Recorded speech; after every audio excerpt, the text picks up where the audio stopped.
मोहम्मद साहब दे दोते हजरत अली दे लड़के हजरत अली मोहम्मद साहब दे दामाद सन। हसन हुसैन मोहम्मद साहब दे दोतरे सन।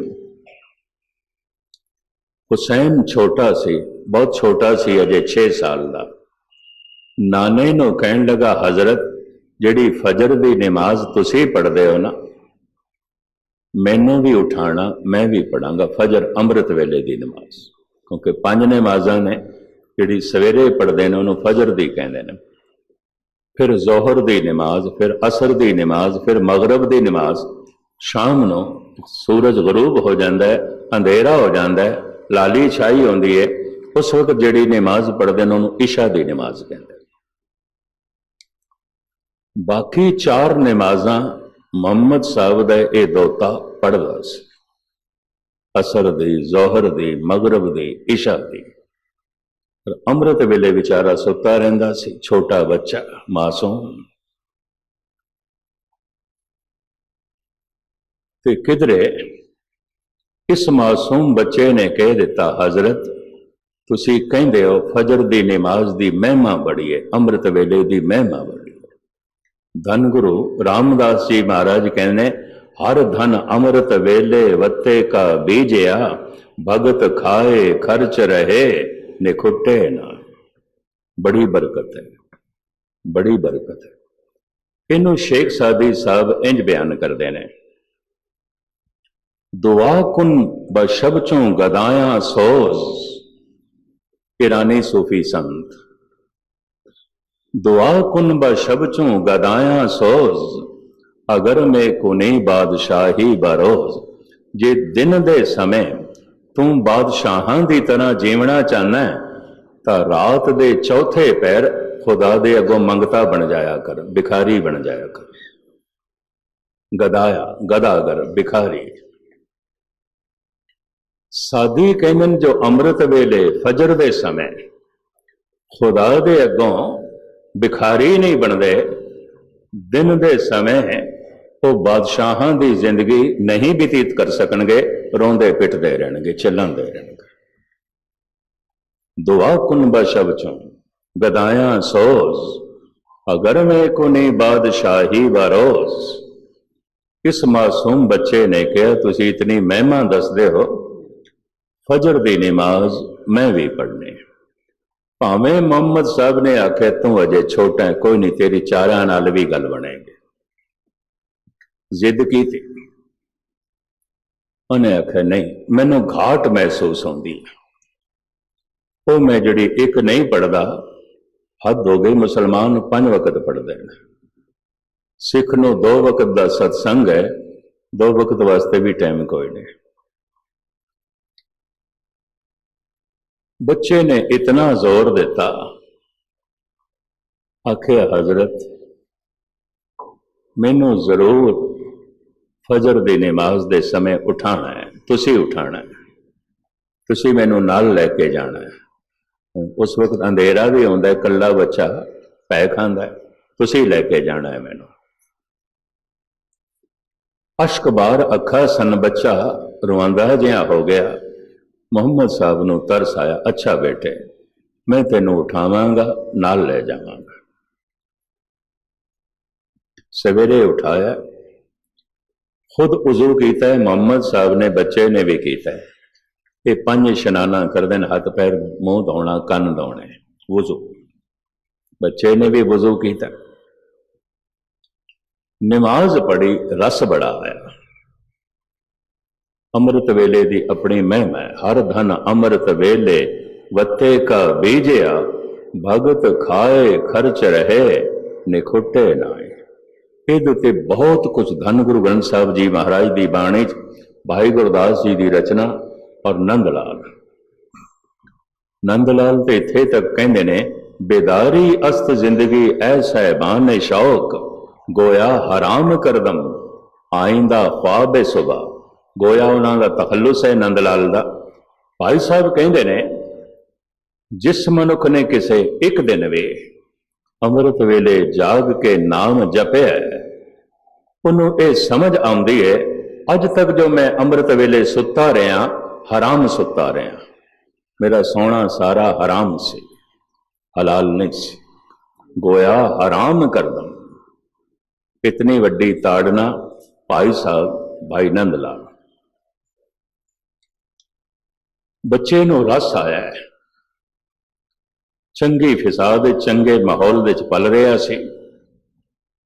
पिता भी जिस तरह गुरु गोबिंद सिंह जी महाराज के 5 प्यारे सन, मुहम्मद साहब के 4 यार सन, 4 यारां दे चों हजरत अली एक यार है। सारे शिया मुसलमान मुहम्मद साहब तो बाद दूजा दर्जा हजरत अली नूं देंदे ने। सारे सुन्नी मुसलमान हजरत मुहम्मद साहब तो बाद दूजा दर्जा हजरत उमर नूं देंदे ने। ईरान सारे दा सारा शिया मुसलमान है, अफगानिस्तान भी, लेकिन अरब सुन्नी ने। इन्हां दे च 2 बहुत वड्डे फिरके ने, शिया सुन्नी। खैर मुख्तसर मैं अर्ज करा, नमाज पढ़ के जो घर की तरफ चले, पुराना जमाना, अज तो 1400 साल पुरानी गल, कि अरब देशों की गर्मी, लोकी कोठियां ते सुते हुए सन, गलियां दे चबूतरे ते सुते हुए सन। अमृत वेले जरा ठंड हो जाती है, रेत ठंडी हो जाती है, हवा ठंडी हो जाती है, नींद गहरी आती है। इन्हां सारियां नूं सुता होया देख के हुसैन कहता है अपने नाने नूं, हजरत कि कितने कमबख्त बदनसीब लोग ने और कितने मूर्ख ने। आबे हयात दी बारिश पई हो रही है, रब दियां नियामतां दी बारिश हो रही है, ये सुते पे ने। पता है मुहम्मद साहब ने की आख्या, एक दिन फजर दी तू नमाज की पढ़ी है और तेनों सारे मूर्ख दिखाई देन लग पे। इनू पचा, इनू हजम कर। इन्हां ते तरस आना चाहिए सी, मूर्ख कहने की लोड़ नहीं। इन्हां ते दया करनी चाहिए सी। छोटा मासूम बच्चा है, ग़िज़ा बड़ी हैवी सी, हजम नहीं हुई। जे को खावे जे को पुंछे, कोई खावे हजम भी करे। मैं सिख जगत विच भी देखिया, माड़ी मोटी किधरे गल की समझ पै जाती है, उहदे नाल मत्था मारदे ने, उहदे नाल मत्था मारदे ने। इस तरह के मत्थे टकराने वाले मैनू हर शहर दे मिलते हैं। तो देख के मैनू कहना पैंदा, पची नहीं, हजम नहीं होया। माड़ा मोटा कीता है, हजम नहीं होया, पचिया नहीं। जे को खावे जे को वंचे। हुण मैं अर्ज करा, भोजन की बुरकी मूँह दे राही अंदर जाती है, प्रभु का नाम कन्ना दे राही अंदर जाएगा। धुन उठती है पवन करके, पवन दे टकराव नाल। नाभि तो हृदय तक, हृदय तो कंठ तक, कंठ तो रसना तक जबान बयान कर दें। जबान एक ऐसा आला है जो अंदर दे भाव नूं, अखरां नूं प्रगट करके रख देंदी है। हुण इसे धुन नूं कन्नां दे राही वापस लै जाना है। वापस लै जाण दे पड़ाव ओही ने मधमा, बसंती और परा। पड़ाव ते ओही ने, नाभि उथे तक ले जाना। अगर किसी की गहराई मदमा तक होवे, सुनना इतना गहरा होवे, पूरा ध्यान ते नहीं फिर भी ध्यान है, पूरी एकाग्रता नहीं फिर भी एकाग्रता है। वाहिगुरु वाहिगुरु उच्चारण कर रहे हैं, पर स्रोत की गहराई इतनी है कंठ तक, मधमा तक। तो पहचान की होवेगी, ऐसे मनुख नूं वाहिगुरु वाहिगुरु आखण दा रस आण लग पिएगा। ऐसे मनुख नूं बाणी जपण दा रस आण लग पिएगा। ऐसा रस जो अज तक इसने नहीं चखिया होवेगा। यह भी मैं अर्ज करा, बिस्माद भी होवेगा। ऐसे मनुख नूं गुरबाणी कहती है, प्रभु दा नाम एदी रसना ते वस गया। प्रभ जी बसे साध के रस, साध है, साधना कर रहे हैं। आप दी ज्ञात लई अर्ज करा, 10,000 ਦੇ ਕਰੀਬ ਸਤਸੰਗੀ ਬੈਠੇ ਹੋਣ ਕਿਸੇ ਮੰਦਰ, ਮਸਜਿਦ, ਗੁਰਦੁਆਰੇ, ਚਰਚ ਦੇ ਵਿੱਚ। ਇੱਕ ਜਗਿਆਸੂ ਆਉਂਦਾ ਹੈ। ਜਗਿਆਸੂ ਤੋਂ ਮੁਰਾਦ ਜਿਹਨੂੰ ਸਮਝ ਆ ਗਈ ਹੈ ਗੱਲ ਕੀ ਹੈ, ਇੱਕ ਆਉਂਦਾ ਹੈ। ਉਹ 10,000 ਨਹੀਂ ਆਉਂਦੇ, ਨਹੀਂ ਆਉਂਦੇ। 10,000 ਦੇ ਕਰੀਬ ਮੰਦਰ, ਮਸਜਿਦ, ਗੁਰਦੁਆਰੇ ਦੇ ਬੈਠੇ ਹੋਣ, ਇੱਕ ਜਗਿਆਸੂ ਆਉਂਦਾ ਹੈ। जो जागे है, थोड़ी समझ आ गई है, पता चल गया। 10,000 जगयासू होवन, एक साधु आंदा है।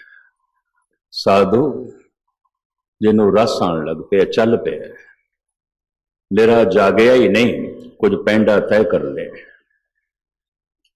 इनू रस आन लग पे, इनू गुरबाणी जपण दा रस आन लग पे, ਇਹਨੂੰ ਨਾਮ ਜਪਣ ਦਾ ਰਸ ਆਣ ਲੱਗ ਪਿਆ। ਸਾਧੂ, ਹੁਣ ਧਿਆਨ ਨਾਲ ਸੁਣਨਾ, 10,000 ਦੇ ਕਰੀਬ ਸਾਧੂ ਬੈਠੇ ਹੋਣ, ਇੱਕ ਸੰਤ ਆਉਂਦਾ, ਇੱਕ ਸੰਤ ਆਉਂਦਾ। ਕੌਣ? ਜੋ ਸਮਾਧੀ ਲੀਨ ਹੋ ਗਿਆ, ਭਗਵੰਤ ਦਾ ਰੂਪ ਹੋ ਗਿਆ, ਸੱਚ ਦਾ ਰੂਪ ਹੋ ਗਿਆ, ਇੱਕ ਆਉਂਦਾ।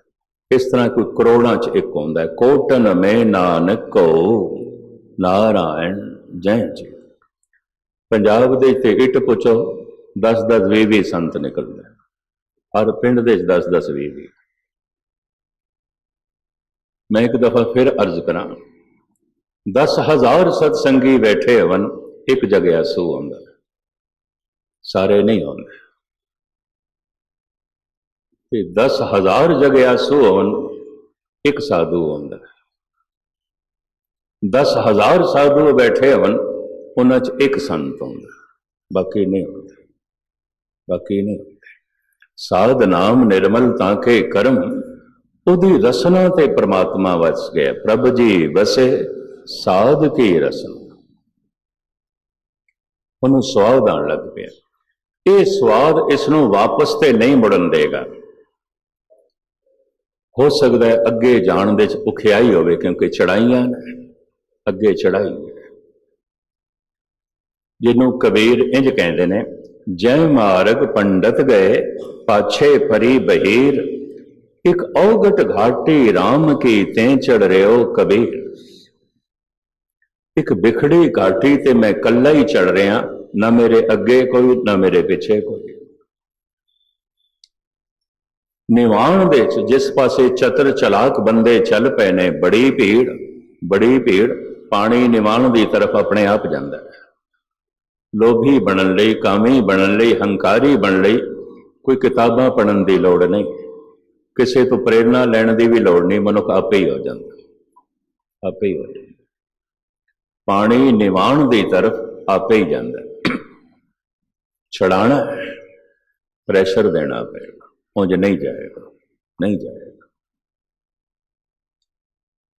ਕਈ ਦਫਾ ਐਸਾ ਵੀ ਹੁੰਦਾ ਹੈ, ਪ੍ਰੈਸ਼ਰ ਦਾ ਮਾਰਿਆ ਹੋਇਆ ਫੁਆਰੇ ਦਾ ਪਾਣੀ ਉੱਪਰ ਉੱਠਦਾ ਹੈ, ਧਰਤੀ ਦੀ ਖਿੱਚ ਦਾ ਮਾਰਿਆ ਹੋਇਆ ਫਿਰ ਥੱਲੇ। ਆਪ ਦੀ ਗਿਆਤਰੀ ਅਰਜ਼ ਕਰਾਂ, ਜਿੱਥੇ ਜ਼ਮੀਨ ਹਰ ਆਕਾਰਕ ਵਸਤੂ ਨੂੰ ਆਪਣੀ ਤਰਫ ਖਿੱਚਦੀ ਹੈ, ਚਾਹੇ ਕਿਤਨੀ ਉੱਪਰ ਸੁੱਟੀ ਹੈ, ਮਨੁੱਖ ਦੀ ਸੁਰਤ ਨੂੰ ਵੀ ਥੱਲੇ ਖਿੱਚਦੀ ਹੈ, ਕਿਉਂਕਿ ਸੁਰਤ ਦੇ ਵਿੱਚ ਧਨ ਆ ਗਿਆ, ਰੂਪ ਆ ਗਿਆ, ਸਭ ਜ਼ਮੀਨ ਦਾ ਹਿੱਸਾ ਹੈ, ਜ਼ਮੀਨ ਖਿੱਚਦੀ ਹੈ, ਉੱਪਰ ਨਹੀਂ ਉੱਠਣ ਦੇਣੀ। ਮਨੁੱਖ ਦੀ ਸੁਰਤ ਨੂੰ ਵੀ ਨਹੀਂ ਉੱਪਰ ਉੱਠਣ ਦੇਣੀ। ਕਿਸੇ ਵਕਤ ਇਸ ਦੀਆਂ ਵੀ ਬਾਰੀਕੀਆਂ ਮੈਂ ਤੁਹਾਡੇ ਸਾਹਮਣੇ ਰੱਖਾਂਗਾ। ਨਿਵਾਣ ਦੀ ਤਰਫ ਪਾਣੀ ਆਪੇ ਜਾਂਦਾ ਹੈ, ਚੜਾਈਆਂ ਦੀ ਤਰਫ ਆਪੇ ਨਹੀਂ ਜਾਏਗਾ। ਪਾਣੀ ਨੂੰ ਇਤਨਾ ਗਰਮ ਕਰੀਏ ਕਿ ਭਾਪ ਬਣ ਜਾਏ, ਹਲਕੀ ਹੋ ਜਾਂਦੀ ਹੈ, ਉੱਪਰ ਉੱਠ ਜਾਂਦੀ ਹੈ, ਗगन ਮੰਡਲਾਂ ਚਲੀ ਜਾਂਦੀ ਹੈ। ਇਸ ਵਾਸਤੇ ਕਹਿੰਦੇ ਜਪ ਕੀ ਹੈ? ਤਪ ਹੈ, ਤਪਸ਼ ਹੈ। ਜਪ ਤਪ, ਉਹ ਜੋ ਤਪਸ਼ ਹੈ ਉਸੇ ਨੂੰ ਯੋਗਾ ਅਗਨ ਕਹਿੰਦੇ ਨੇ, ਉਸੇ ਨੂੰ ਬ੍ਰਹਮ ਅਗਨ ਕਹਿੰਦੇ ਨੇ। ਭਗਤ ਕਬੀਰ ਨੇ ਬ੍ਰਹਮ ਅਗਨ ਆਖਿਆ ਉਸ ਤਪਸ਼ ਨੂੰ, ਜਪ ਦੇ ਤਪ ਨੂੰ। ਬ੍ਰਹਮ ਅਗਨ ਸਹਿਜੇ ਪਰ ਜਾਲੀ, ਏਕੇ ਚੋਟ ਸਿਧਾਏ। ਬਾਹਰ ਦੀ ਦਾਵਾ ਅਗਨ ਕੁਛ ਵੀ ਆਕਾਰਕ ਚੀਜ਼ਾਂ ਨੇ ਜਲਾ ਕੇ ਖਾਕ ਕਰ ਦਿੰਦੀ ਹੈ। ਬ੍ਰਹਮ ਅਗਨ ਜਨਮਾਂ ਜਨਮਾਂਤਰਾਂ ਦੇ ਸੰਸਕਾਰ, ਪਾਪ, ਦੁੱਖ ਜਲਾ ਦਿੰਦੀ ਹੈ। ਬ੍ਰਹਮ ਅਗਨ ਸਹਿਜੇ ਪਰ ਜਾਲੀ, ਏਕੇ ਚੋਟ ਸਿਧਾਇਆ। ਇਹ ਅਗਨ ਕਿਵੇਂ ਪੈਦਾ ਹੁੰਦੀ ਹੈ? ਜਪ ਤਪ, ਜਪ ਤੋਂ ਤਪਸ਼ ਪੈਦਾ ਹੁੰਦੀ ਹੈ, ਜਪ ਤੋਂ ਅਗਨ ਪੈਦਾ ਹੁੰਦੀ ਹੈ। ਇਹ ਨਾਮ ਅਗਨ ਹੈ। ਗੁਰੂ ਨਾਨਕ ਇਸ ਨੂੰ ਨਾਮ ਅਗਨ ਕਹਿੰਦੇ ਨੇ, ਪਤੰਜਲੀ ਇਸ ਨੂੰ ਯੋਗਾ ਅਗਨ ਕਹਿੰਦੇ ਨੇ, ਕਬੀਰ ਇਸ ਨੂੰ ਬ੍ਰਹਮ ਅਗਨ ਕਹਿੰਦੇ ਨੇ। ਬ੍ਰਹਮ ਅਗਨ ਸਹਿਜੇ ਪਰਜਾਲੀ, ਏਕੇ ਚੋਟ ਸਿਧਾਇਆ। ਜਿਸ ਦੀ ਗਹਿਰਾਈ ਕੰਠ ਤੱਕ ਹੈ, ਐਸੇ ਮਨੁੱਖ ਨੂੰ ਸਵਾਦ ਆਏਗਾ। ਗਹਿਰਾਈ ਵੱਧ ਗਈ ਹੈ, ਕਿਤਨੇ? ਹਿਰਦੇ ਤੱਕ। ਐਸਾ ਮਨੁੱਖ ਅਨਾਹਦ ਨਾਦ ਸੁਣਦਾ ਹੈ, ਉਹ ਜੋ ਵਿਆਪਕ ਹੈ ਪ੍ਰਮਾਤਮਾ ਦੀ ਆਵਾਜ਼, ਜਿਹਦੇ 'ਚ 5 ਸ਼ਬਦ ਨੇ, ਸੁਣਨ ਲੱਗ ਪੈਂਦਾ ਹੈ। ਪੰਜਾਬ ਦੇ 'ਚ ਜੋ 2-4 ਆਪਣੇ ਆਪ ਨੂੰ ਗੁਰੂ ਕਹਿੰਦੇ ਨੇ, ਲੱਖਾਂ ਦੀ ਤਾਦਾਦ ਵਿੱਚ ਨਾਲ ਬੰਦੇ ਜੋੜੇ ਹੋਏ ਨੇ, ਉਹ ਕਹਿੰਦੇ ਨੇ ਸਿੱਖਾਂ ਨੂੰ ਇਹਨਾਂ 5 ਸ਼ਬਦਾਂ ਦਾ ਨਹੀਂ ਪਤਾ। ਵਾ ਜੇ 5 ਸ਼ਬਦ ਤੇ ਘਰ ਸੁਭਾਗੇ, ਘਰ ਸੁਭਾਗੇ ਸ਼ਬਦ ਵਾਜੇ, ਕਲਾ ਜਿਤ ਗਰਦਾਰਿਆ। ਪੜ੍ਹੀ ਤੇ ਜਾਂਦੇ ਨੇ, ਪਰ 5 ਸ਼ਬਦਾਂ ਦਾ ਪਤਾ ਕੋਈ ਨਹੀਂ।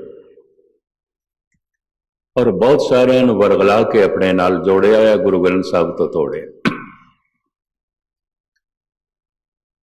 ਇੱਥੇ ਤੱਕ ਧਿਆਨ ਪਹੁੰਚਦੇ ਆ, ਸ਼ਬਦ ਦੇ ਪਹੁੰਚਦੇ ਆ, ਧੁਨ ਦੇ ਪਹੁੰਚਦੇ ਆ, ਮਨੁੱਖ ਅਨਾਹਦ ਨੂੰ ਸੁਣਨ ਲੱਗ ਪੈਂਦਾ ਹੈ। ਅਨਾਹਦ ਨੂੰ ਸੁਣਨਾ ਇੰਜ ਹੈ, ਮਨੁੱਖ ਦਰ ਤੇ ਪਹੁੰਚ ਗਿਆ। ਸ਼ਬਦ ਦਰ ਹੈ, ਸ਼ਬਦ ਨੂੰ ਸੁਣਨ ਲੱਗ ਪਿਆ, ਦਰ ਤੱਕ ਪਹੁੰਚ ਗਿਆ। ਜਿਤ ਦਰ ਵਸੇ ਕਵਨ ਦਰ ਕਹੀਏ, ਦਰਾਂ ਭੀਤਰ ਦਰ ਕਵਨ ਲਿਓ। ਦਰ ਕੈਸਾ ਹੈ? ਸੋ ਦਰ ਕਿਹਾ, ਸੋ ਘਰ ਕਿਹਾ। ਉਹ ਦਰ ਤੱਕ ਪਹੁੰਚ ਗਏ, ਪਰ ਘਰ ਤੱਕ ਨਹੀਂ, ਦਰਵਾਜ਼ੇ ਤੱਕ ਪਹੁੰਚਿਆ। ਕਿਸੇ ਨੂੰ ਕਬੀਰ ਕਹਿੰਦੇ ਨੇ, ਦਰਮਾਂ ਦੇ ਠਾਂਡੇ ਦਰਬਾਰ, ਤੁਝ ਬਿਨ ਸੁਰਤ ਕਰੇ ਕੋ ਮੇਰੀ, ਦਰਸ਼ਨ ਦੀਜੇ ਖੋਲ ਕਿਵਾੜ। ਪ੍ਰਭੂ ਤੇਰੇ ਦਰ ਤੱਕ ਪਹੁੰਚ ਗਏ, ਤੇਰੀ ਆਵਾਜ਼ ਸੁਣ ਰਿਹਾ, ਤੇਰੀ ਝਲਕ ਨਹੀਂ ਮਿਲ ਰਹੀ। ਅਨਾਹਦ ਨਾਦ ਸੁਣ ਰਿਹਾ, ਪਰਮ ਪ੍ਰਕਾਸ਼ ਨਹੀਂ ਦਿਖਾਈ ਦੇ ਰਿਹਾ। ਐਸਾ ਪ੍ਰਕਾਸ਼ ਤਿੱਥੇ ਨਾਦ ਬਿਨੋਦ ਕੋਟ ਆਨੰਦ, ਮਹਾ ਆਨੰਦ, ਮਹਾਰਸ, ਜਿਹਨੂੰ ਕਹਿ ਦਿੱਤਾ ਕਹਿਣ ਨਾ ਜਾਈ ਅਕਤ, ਨਹੀਂ ਕਿਹਾ ਜਾ ਸਕਦਾ। ਜਿਨ੍ਹਾਂ ਨੇ ਇਹ ਰਸ ਮਾਣਿਆ ਨਹੀਂ, ਉਹਨਾਂ ਦੇ ਦੁਨੀਆ ਵਿੱਚ ਦਾਅਵੇ ਨੇ, ਅਸੀਂ ਸਮਾਧੀ ਲੀਨ ਆ, ਰਸ ਪ੍ਰਾਪਤ ਕਰ ਲਿਆ। ਤੇ ਜਿਨ੍ਹਾਂ ਨੂੰ ਰਸ ਆ ਗਿਆ, ਉਹ ਚੁੱਪ ਕਰ ਗਏ, ਕੁਝ ਕਹਿਣ ਜੋਗਾ ਨਾ ਹੋਏ। ਆਮ ਦੁਨੀਆ ਅਕਸਰ ਦੁਬਦਾ ਚ ਰਹਿੰਦੀ ਹੈ। ਗਾਲਿਬ ਕਹਿੰਦੇ ਨੇ, ਜਿਸ ਕੋ ਖਬਰ ਥੀ ਤੇਰੀ, वो बेखबर मिला। किससे पता पूछें जाना ने जाना, जिसको खबर थी तेरी वो बेखबर मिला। जिस दे कोल तेरा पता है सी, तेरी खबर है सी, ਉਹ ਤੇ ਕੁਝ ਦੱਸਣ ਜੋਗਾ ਨਹੀਂ ਸੀ, ਤੇ ਜਿਹੜੇ ਦੱਸਦੇ ਪਏ ਨੇ ਉਹਨਾਂ ਨੂੰ ਤੇਰੀ ਖਬਰ ਕੁਛ ਵੀ ਨਹੀਂ, ਕੁਛ ਵੀ ਪਤਾ ਨਹੀਂ। किससे पता पूछें जाना ने जाना, जिसको खबर थी तेरी वो बेखबर मिला। जिन्हों कुछ स्वाद आया, रस आया, कुछ खेड बनी, अनाहद नाद सुनिया, वो तो कुछ कहने जोगा ही ना रहा, चुप कर गया। वो तो कुछ दसन जोगा ही ना रहा, तो जिहड़े दसदे पे ने इन्हां कोल है नहीं कुछ ही खबर नहीं, कुछ भी पता नहीं। ये भी एक अलग जिहा विषय, गुरबाणी इसनूं बड़ी गहराई नाल बयान करदी है। किसी वक्त तुहाडे सामने खोलांगा। सारी दुनिया धुआंधार कहण वाले वो ने जिन्हां नूं कख नहीं पता, कुछ भी नहीं पता। जिसको खबर थी तेरी वो बेखबर मिला। कबीर कहते ना, अनाहत दी धुन ते सुनदे पिया, तेरे दर तक ते पहुंच गए। प्रभु हुण दरवाजा तू खोल, ये दसम द्वार तू खोल, तेरी झलक वेखिए। तुझ बिन सुरत करे को मेरी, दर्शन दीजे खोल के वार। उस दर दी भी बड़ी महिमा, जिहड़ा दर तक पहुंच गया, बड़ी उचाई ते पहुंच गया। बस एवरेस्ट दे थोड़े जिहा थल्ले ही खड़ा है। महान नाद वो सुन रहा है, ਅਨਹਦ ਨਾਦ ਉਹ ਸੁਣ ਰਿਹਾ। ਅਗਰ ਜਪ ਜਾਰੀ ਰਿਹਾ, ਇਹ ਧੁਨ ਫਿਰ ਧੁਨੀ ਨਾਲ ਟਕਰਾਂਦੀ ਹੈ, ਇਹ ਧੁਨ ਪਰਾ ਬਣ ਜਾਂਦੀ ਹੈ। ਜਿੱਥੋਂ ਉੱਠੀ ਸੀ ਧੁਨ ਉੱਥੇ ਪਹੁੰਚ ਜਾਂਦੀ ਹੈ। ਜੈਸੇ ਪਹੁੰਚਦੀ ਹੈ ਨਾਭੀ ਪੂਰੀ ਖੁੱਲ ਜਾਂਦੀ ਹੈ। जैसे नाभ पूरी खुलती है, जबान बंद हो जाती है, उच्चारण नहीं करती वाहिगुरु वाहिगुरु। एक शब्द मेरे प्राण वसत है, बहुड़ जन्म ना आवा। वो शब्द उसके प्राणों च चलता है, नाभ खुल जाती है, सूक्ष्म शरीर अस्थूल शरीर तो निर्लेप हो जाता है।